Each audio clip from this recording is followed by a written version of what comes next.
बुलढाणा लोकसभा मतदारसंघाचे महाविकास आघाडीचे उमेदवार प्राध्यापक नरेंद्र खेडेकर यांनी आज उमेदवारी अर्ज भरला असून यावेळी हर्षवर्धन सपकाळ, आमदार राजेश एकड़े, काँग्रेस जिल्हाध्यक्ष राहुल बोंद्रे आणि शिवसेनेच्या उपनेत्या सुषमा अंधारे या उपस्थित होत्या।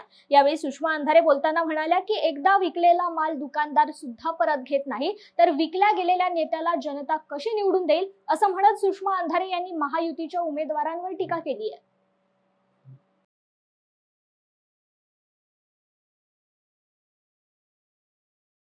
आघाडीचे उमेदवार जे आहेत नरेंद्रजी खेडेकर यांनी आज आपला उमेदवारी अर्ज दाखल केलेला आहे। महाविकास आघाडीचे अधिकृत उमेदवार म्हणून आज बुलढाण्याचा लोकसभा मतदारसंघाचा अर्ज श्री नरेंद्रजी खेडेकर यांनी भरलेला आहे आणि आम्हाला याचा आनंद आहे की अत्यंत कठीण काळात, संकट काळात, म्हणजे उत्कर्षाच्या काळात सगळी लोक सोबत असतात, पण संकटाच्या काळात निष्ठेने ठामपणे पक्षाच्या सोबत उभं राहण्याचं काम हे खेडेकर साहेबांनी केलेलं आहे।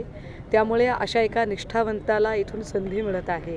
बुलढाणा हा शिवसेनेचा गड राहिलेला आहे आणि आम्ही एकटे असताना सुद्धा आम्ही शिवसेनेची जागा अनेकदा काढलेली आहे।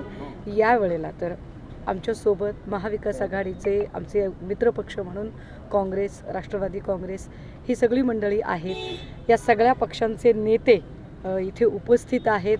राष्ट्रवादी काँग्रेसकडून सन्माननीय रोहितदादा पवार हे पोचलेले आहेत, ते सभेमध्ये आता आपल्या सगळ्यांना जॉईन करतील। आदित्य सर पोचत आहेत। त्यामुळे मला विश्वास आहे की बुलढाण्यातली जी जागा आहे ती आम्ही अगदी मताधिक्याने काढू आणि लोक यावेळेला, कारण काय होतं माहिती आहे का, एकदा विकलेली जी वस्तू असते ती दुकानातनं सुद्धा दुकानदार परत घेत नाही। मग विकले गेलेले नेते लोक कसे काय बरं परत निवडून देतील?